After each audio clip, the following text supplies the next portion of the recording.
What's up, duelists? Today I've got a very, very banger video for you guys. This is an interview with one of the closest homies in the scene, Jackson Madden. What's up, Jackson? How are you doing today? I'm doing good, Keegan. How about you? I'm doing great. This deck list is amazing. You won I believe, 64 person tournament with this deck list. Correct me if I'm wrong. Yes, I won a 64-man tournament at TGS in Tinley Park in the Chicagoland area playing this deck list, and most of Chicagoland's best players were at this event, and I ended up taking it with this. That's super hype. This deck list is very unique. I love the Dragon deck personally. I hold it very near and dear to my heart. So seeing it innovated to such a degree is really, really cool.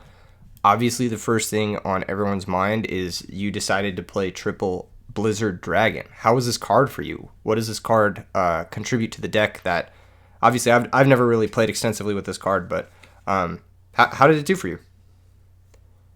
It is honestly one of the best cards in the deck. For what people don't know, it says target a monster your opponent controls. That monster cannot switch its battle position or attack until your opponent's next end phase. That also includes set monsters.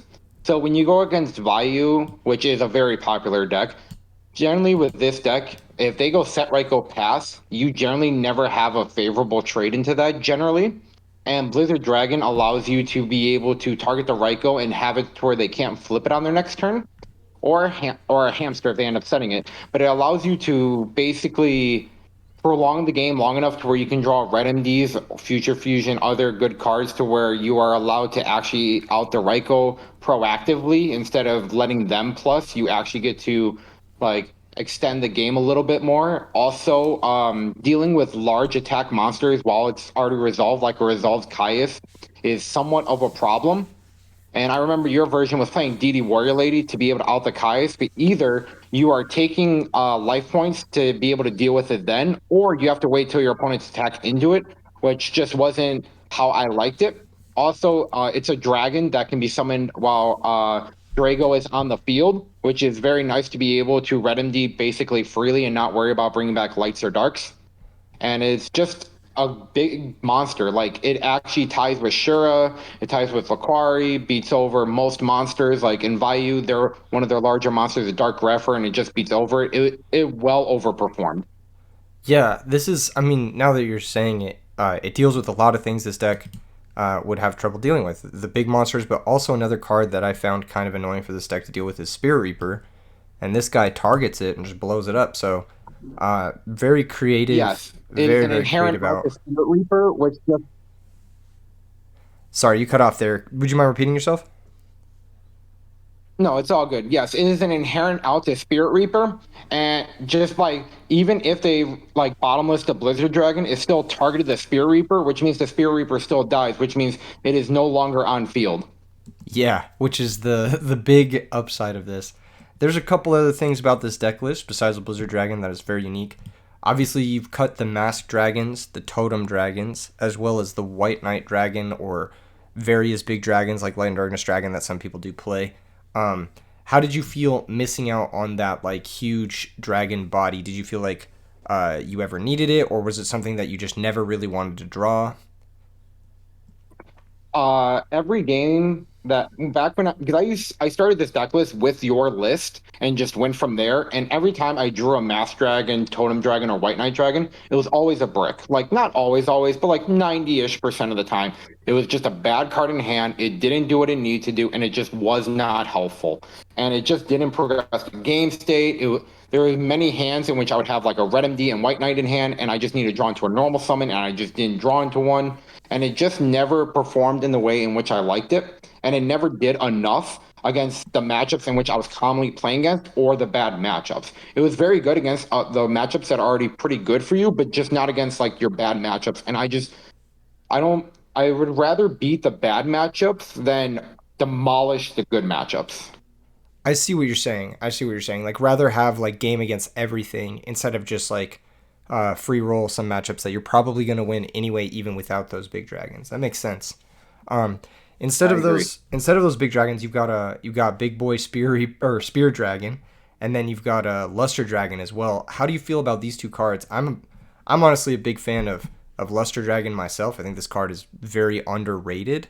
But how did they perform for you in the actual event itself? Spear Dragon was very good because if you ups because as you can see, I'm also playing three upstarts, and a lot that you talked about in your videos when you were playing dragons, that you're playing a two-turn OTK deck where Drago plus Red MD equals 4,700 damage, and if you upstart twice, they are no longer in lethal of that damage because it is 9,400 and they will be at 10,000. So Spear Dragon was very good because if you attack into a Ryko, a Plague, a Vayu, a Treeborn, any low monster, it allows you to deal the piercing to where it will put them back into that two-turn OTK scenario, and this also probably the best card to attack into a Ryko because you deal 1,800 damage. They still do mill 3, but like you've dealt 1,800 damage. So like they thought they would get a free destroy and mill while they have taken 1,800 damage, which is not, that's a good amount against Vayu game 1 or turn 1. Yeah, no, that is actually very real damage. All of a sudden, your different OTKs become a lot more easy once you've dealt that 1,800, and it does definitely mitigate the upstart goblins as well. Another thing Spear Dragon does is against those like annoying like defense position battle guys like Spirit Reaper, which can be annoying for the deck, or even stuff like Shining Angel, stuff that you're like not super excited to attack into. This guy does a pretty good job of attacking into it, and he can also bait people to attack into your D prisons. If you summon Spear Dragon, sorry, I keep getting confused, and attack with the Spear Dragon, he switches himself to defense, and then did you ever have people like just willy-nilly swinging into D prisons that they like? 100%. I've had so many people where they had a Vayu in hand, they had Sirocco engraved, they normal the Vayu and just attack Spear Dragon willy-nilly, and I get to deprison it. I've had Treeborn Frogs come back and I deprisoned it. I've had so many monsters to where they just attacked into it with something that they normally would never attack with the monster just because it's not usually advantageous to attack because like it's not a very well statted monster, and just deprisoning is just so good. I've had so many people bait into getting deprisoned or like overcommitting because they're like, oh, it's zero defense, I can run it over with anything, and they just overcommit. Yeah, and a nice thing about Spear Dragon too is like even if it switches, it doesn't have that same like Goblin Attack Force clause or that Lila clause. You can switch it back on your next turn. So as long as you protect it for that one turn, like you still keep it around, and that's another 1,900 attack that's coming across. So really solid stuff. Did you side the other two copies of Spear Dragon like with intent of bringing them in versus specifically Vayu Turbo, or was there a reason why you were siding these two? The other two was for Vayu Turbo, but if you look, I also got second place at another major event at this place a month before, where I lost to Quick Draw in the finals. Spoiler alert, I ended up beating the same deck list, different player in the finals, with playing Quick Draw, and I just conceded that matchup is really bad for me. So I cite two more Spear Dragon because Dandelion tokens are like a problem if you're not playing Spear Dragon, because it's just, if they go Drill Warrior into Dandelion tokens, which they normally should, because like without besides the Royal Oppression in the side, they can just infinite token you, and you just can't like beat it without like way over committing to the field, and then they get easy torrentials off you, easy mirror forces, and like Spear Dragon just allows you to deal with the infinite Dandy tokens that you know are coming out. Yeah, it is really good versus any type of token generation. Those Dandelion decks, Amaryllis is probably really good there as well, because the Amaryllis comes back in defense. So, yeah, I could totally see that being pretty amazing against those Dandelion spam decks. That's really smart, actually. It's really fucking smart. This is such a sick deck list. Another thing that could deal with the Drill Warrior in your main deck, kind of an unconventional choice, is Burial from a Different Dimension. How was this card for you in the tournament? What do you feel about this card? Because this is a card I've tried and I've never had great success with, but it looks more consistent in your deck because you're just going to see Future Fusion more with all your draw power and stuff. Yes. As you can see, starting with the Future Fusion line, because I'll go backwards with what he said. I'm playing Future Fusion, double Gold Star, triple Upstart, and triple Legacy. I mean, there's 9 cards that allow you to either see Future Fusion or dig deeper. And the reason why Burial is, yes, there is also like the reason, like the game plan against Trap Dragons is usually deal with all 3 Wyverns, get all 3 banished, and then get all 3 Red MDs in graveyard, which generally will happen if they activate Future Fusion pretty early. So like the late game is usually just return But with Burial, you are able to put all three Wyverns or Red MD that got bottomless and double Wyverns back in the graveyard, and it allows you for a grind game that your opponent is just not expecting that they have to deal with, and it just allows for your late game to be so much better. And it, also against like Drill Warrior, you can put that back in graveyard because that monster is very much a problem because it is an Earth monster. Quackmere Drago does not stop it. So you can put back like a Wyvern, a random monster they put banished off Bottomless or Deep Prison, and their Drill Warrior back. You get rid of their game plan while also helping yours. I absolutely loved it. It was a last minute decision beforehand, but for a long time I've been wanting to fit it into the deck, and I just couldn't find room before, and I've finally found the room for it, and it way overperformed. It's such a sick inclusion. I actually love the Burial from a Different Dimension inclusion, as well as the return, especially in this deck with all the draw power. Because I think my biggest issue with Burial is like I was just not consistently seeing Future Fusion. But if I was consistently seeing Future Fusion or consistently seeing my Wyverns and my Red Eyes with more draw power, then Burial is like a slam dunk. Another corner case application that I've actually used Burial to do is I've used it to counter other people's Gold Sarks, or I've used it to counter Return from the Different Dimension from opponents as well. And then I've also used it in this one freak incident when I was testing Burial before, where I Gold Sarked for a Red Eyes Darkness Metal because I had a Wyvern in my grave, and then I burialed it back in the grave, and I was able to bring it back in the end phase, and it won me the game. So there's a lot of like little niche applications with this card that I think there's a lot of cool plays you can make with it. So it's really cool that you made it work into this list. Did you ever miss like main decking Typhoon or like any sort of big sweeper like Lightning Vortex, like Spell Sweeper, or is that just something that never really came up for you? Lightning Vortex, I feel like, at least for my playstyle, I'm not a fan of going 2 for 2. Or generally it is 2 for 2. Sometimes it's more, but generally I keep it at a 2 for 2. When your only real good discards is Wyvern, and generally you're trying to send them off Future Fusion. So like I understand the card, and I do agree that the dupe block very much is not good against this. Like it's very good against dragons, and dealing with it is very much a problem. But like I just feel like it. I'm not a huge fan of the card. I get that it's very good. I'm not denying how good it is.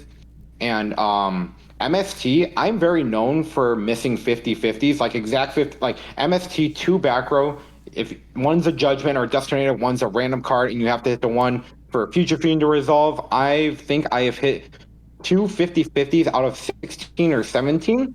So I would rather just play the Giant Trunade to guarantee that I don't have to hit a 50/50 and Future Fusion resolves. Because while, yes, Giant Trunade is normally a neg 1, if it allows Future Fusion to resolve, that allows you to, on average, +3, not including any of the red MDs bringing back. So, like, I'd rather go neg 1 to +3 instead of, like, maybe hit a 50/50, and if I miss, I generally lose that game. I'd rather, especially in this deck, if you can resolve Future Fusion, your chances of winning go up astronomically, and I'd rather not risk it on a 50/50 and just guarantee it. Yeah, no, that makes perfect sense. It also plays well into your game plan of like Burial plus Return later on. And especially nowadays, I mean, like, so many people are playing 3 Legacy of Yatagrasu, and even some people are playing Jar of Greed as well.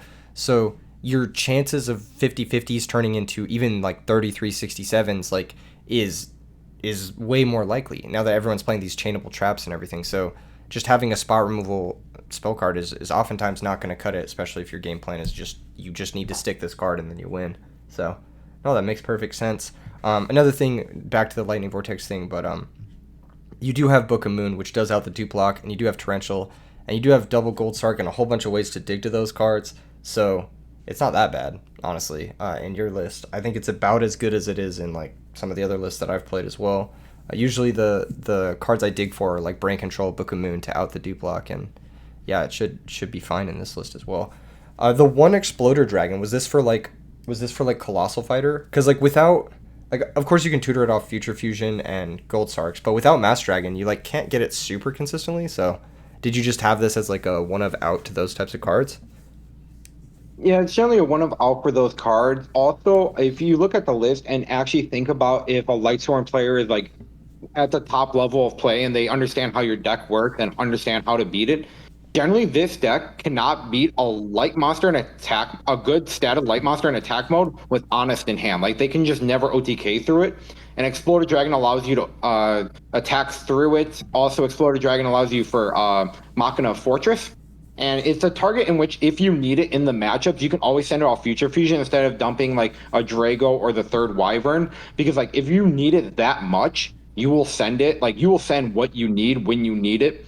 And Exploded Dragon just allows you to attack, like go through game, even if they have Honest plus Light Monster, even if they have Machina Fortress, which would pop another card. It just allows you to deal with board states in which you should be winning the game every time, but there's just a problematic monster that you just cannot out in that scenario to when you have the game push. You are still able to.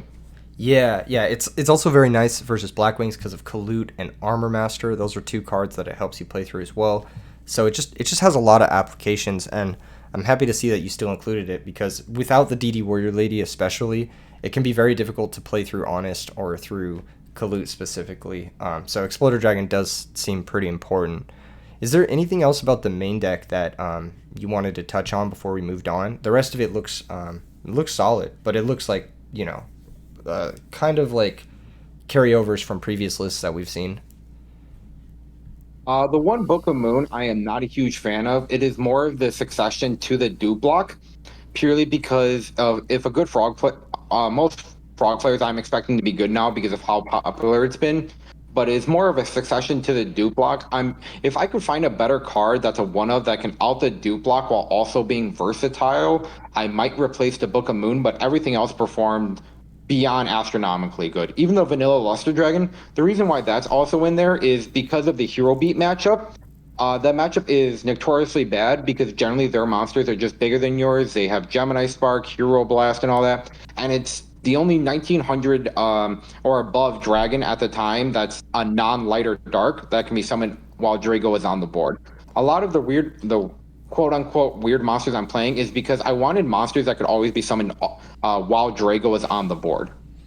Yeah, yeah, it makes a lot of sense to play Luster Dragon. I mean, I've played Luster Dragon in lists in the past. We usually side decked it, but I remember a list that I worked on with James Ark that played Luster Dragon in the side, and we had a lot of success with this card, like in 2020, 2021, in like various random matchups. The fact that it can attack over Shura and Hamster is also really nice too. The defense stat line is surprisingly high, and just being a dragon that you can, yeah, it's exactly that, and the fact that you can banish it for red eyes as well is really nice too. It's just an extra dragon monster that can be banished for red eyes. It's good shit. It's good shit. The sideboard. So the sideboard is where you cooked. You've got, of course, the Typhoon for like random floodgate shit. You've got Soul Release, which I'm assuming is for Treeborns or Avarice decks or Vayu or whatever. The big one here is Deck Devastation Virus. I've actually never tried this card in specifically this type of dragon list with only red med as a target, but you said that this card super overperformed for you. Yes. It was a last minute inclusion from the last time I played with this deck, which was a month ago, which I got second at an event for. But my finals lost was to Quick Draw, and that matchup was just so one sided, and it's just not a good matchup. Generally, obviously, draw whatever your draws could be or whatever your draws are, but generally you just want to make that matchup better. And also against Amaryllis and other like low attack like non-light and dark decks are not great. So having deck Devi for like the like to be able to trigger off the Red MD is very good because against like Amaryllis, they will start off with like Mark of the Rose to take Red MD, and you can just deck Devi. And even if you don't hit a lot of cards, having knowledge with this deck is so good when you know they don't have Mirror Force, Torrential Tribute, like sweepers against you. And also, in my finals, at near the end of our game two, because I ended up winning 2-0 in my finals, I brain controlled his Gores that he tribute summoned. He soul exchanged my monster and his hamster that he already set a Raikou off of, then tribute summoned for Gores, and then passed because he soul exchanged. I then brain controlled his Gores and then used my own deck Devi, tributed his Gores, hit his set Raikou, Dandelion in hand, Card Trooper in hand, and and his next draw for the next turn was another Raiko. So I was able to hit 4 cards, one that was already on field, 2 in hand, and his next draw phase with the deck Devi, and just solidified the game because I was able to push after that. And it was so good. Like that was the only time I really like used it, but like it won me that finals like hands down. I was supposed to lose that game, but deck Devi really tributing his gores won me that game like insane. Yeah, having that kind of haymaker versus quick draw is huge because like when I've played this deck in the past, like the best haymaker I have is like rivalry, and even that's like kind of it's very touchy. It can be popped pretty easily. Even rivalry's a little weak in Edison format due to the rulings. But something like deck dev is definitely something I'm looking forward to trying, especially versus quick draw in the future. Did you side it versus anything besides quick draw, or was that just like the primary thing it was there for? Mainly quick draw, or if there was other random decks that I knew that were very like low statted, like I might like I never played Frog Hero this tournament, which is normally a matchup in which you see a lot of, but this tournament, if I was going first, I probably would have sided one in purely because like I'm expecting to end on a red MD turn one a lot. And if I end on a red MD and they open brain control or econ or anything, I can just deck heavy, tribute it, and like look at their hand, get rid of the low guys, outdo block. So like I might have cited one going first, more than likely not, but it was mainly just for like quick draw matchups and like any like plant like matchup. Yeah, that makes perfect sense. Something to get rid of those lone fires, those debris dragons, anything like that. Probably for fairies too. If you would have faced it, it could have come in there as well. Even though that If I matchup would have is, faced the fairy play 100%. yeah, pretty uncommon matchup. But yeah, the rest of the sideboard looks solid. Mask of Restrict was good for you. I guess you said you didn't play against any hero frogs. Did you play against any other types of frogs? No, I didn't. At this tournament, I've not played against any frog players, which is, I know, very unusual. But every other tournament, I've played at 2 other major events, and I've gotten second place and third place. And the third place one was a PS5 tournament, and I played against 3 hero frogs, and I beat all like every game that I've drawn Master Restrict against that deck. I've just won.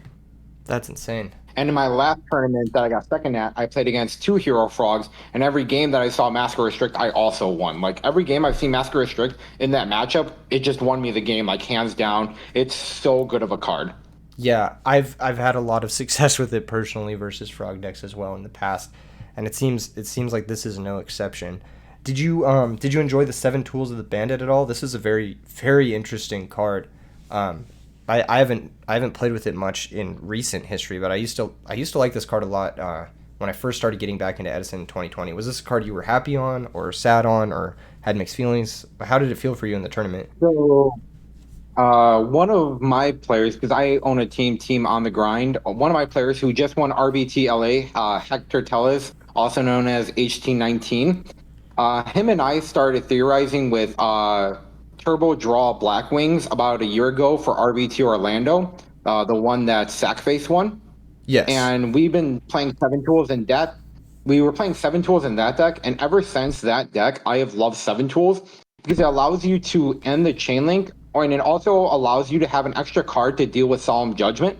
Because generally, if your opponent flips Solemn Judgment, they think the chain link's over, they've won that interaction, and you being able to generally, they will pay on average probably around 3,000 life points on average for a judgment, and you being able to only pay 1,000 for seven tools is just so good. Also, it just allows you where if you have a dragon plus red MD in hand and they try to bottomless your normal summon, you can just seven tools it, and it allows you to end that resolve thing. Then in the open game state, you have player priority to banished for red MD, and being able to just push your advantage when you can, not have to worry about mirror force, torrential for one. The problem with sometimes with Starlight Road is that when they try to bottomless or deprison you for one, you can't Starlight Road, obviously. So being able to have a card that deals with those two cards instinctively, because like Mirror Force and Torrential are insane, but they can only have a total of 2 copies in their deck. While on average, most decks have either 4 or 5 copies total of Bottomless and Deprison, and Starlight Road can't generally do anything against those. So having a card that deals with more of their deck than others is just so good. Yeah, no, that makes sense. That makes sense. I also really like Seven Tools of the Bandit. versus decks that are playing discard traps or traps that have heavy costs like Icarus Attack, because you can get 2-for-1s pretty easily with the card, and that always feels good. Like, it just feels... Have you ever stopped like I a highly agree. Phoenix Wing Windblast with this card? It feels like it's insane. It's so good. My most one that I've ever dealt with was he tried to trap. I mirror forced him. He tried to trap stun me, and I 7 tools the mirror force when I was going for either lethal or large damage. That's so nice. And then you just have the 7 tools to like guarantee that the mirror force like fucking sticks or whatever, or like on the way back. Exactly. Yeah. No, that's really good. That's really, really good. Yeah, and the rest of the sideboard, oppressions, compulsory, pretty self-explanatory stuff. Do you have any shout-outs you want to give? Shout outs I like to give. I am the, as I said earlier, but I am the owner of Team on the Grind. We do have a YouTube channel. We have recently posted at HT19's winning RBT deck profile on our YouTube channel, and also my deck list of this deck is also on my YouTube channel. So if you guys could check us out, that'd be highly appreciated. Also, I'm the owner of the Grind TCG, and we do have a TCG player account called the Grind TCG. We are verified, and we have over 35,000 sales. So please check us out on TCG Player. It will be highly appreciated. Heck yeah. Also, I would like to shout out quality. Also, I'd like to shout out Quality Games in Forest Park in Illinois. Great Edison testing, great owners, absolutely love them. Shout out to all the Chicagoland area, because there are so many good players. Like, I think one of my friends did the math, and of all the major Edison events that have been in paper, 4 out of 8 of them have been won by a Chicagoland area player. That's wild. And that's just absolutely insane. So like, I'm playing against the very best in the country, not the very, very best, but very good players. And the fact that I was able to take it down with like Blizzard Dragon Turbo, which is a card that most people only know from draft. And Yeah. like, I've been theorizing this deck for almost a year. This deck I absolutely love it. Like, it is so much fun to play too. While yes, you are generally resolving on a floodgate, which is Quackmiro Drago, like, it's actually a fun deck to play, because like, you get to like normal summon Luster Dragon, and your opponent's literally just looking at you being like, is this actually on the field? Like, I'm 3-0. Why is this on the field? Or like, That's so funny. it'll be in Top Cut. And you'll go, like, I've literally had people, like, I have went against people that have multiple tops, and I normal summon Blizzard Dragon, and they're still reading, we're in Top Cut, and they have other tops from, like, RBETs and Ultimate Time Wizards, and they're reading Blizzard Dragon. And just having your opponent in, like, top 4 of a major event reading one of your cards is so great, because it's just, like, they don't know what's happening, and it just having the surprise factor, even though everyone in my area knows what I'm playing, and they're still reading my cards. Yeah, surprise It's factor goes. just- It goes crazy, man. Like, just if you don't know what your opponent's deck is doing, the chances you're gonna misplay are like way higher. So I'm sure you got like a bunch of people just like not understanding how to play around this card or any of that stuff. So that's really sick, man. Thank you. Very much appreciated. This deck has been almost a year's worth of testing. My locals has been playing against this deck for almost a year now. I've taken a couple months break because some of my locals they went to matchups which are not great, and it's just like, I'm not going to play against a deck that's just not an unwinnable matchup, but just a terrible matchup all the time. So I went back to my Blackwing roots or some other decks, but I always come back to this deck for real events because I just love it, and it's just so good against the meta, and it just performs for me so well at the real events. Yeah, that's really sick. And I do want to touch up on that. Like you said, you've been working on this deck for like a year. It is actually really difficult to innovate and create something like this fresh and this new and like show up with a totally unique build that is as solid as this and is ready to win tournaments. So the fact that you were able to do this, it just like, it shows how much effort you've put into this deck list. So that's really sick, Jackson. I really appreciate you sharing it with us here on the E3 channel. Thank you. I appreciate you having me. I think that's going to conclude the interview for now. If you guys want to see more with this deck, I will definitely be playing in the future, so make sure you subscribe here. And also, go check out Jackson's channel. I believe it was a Team OTG, right? Team on the Grind. Team OTG. Yes. And check out the Grind TCG on TCG Player. It would be very much appreciated, guys. Heck yeah, and I will I'll drop a link to your YouTube channel in the comments below so people can find it. Thank you again for joining us, and we'll see you guys in the next vid. Peace.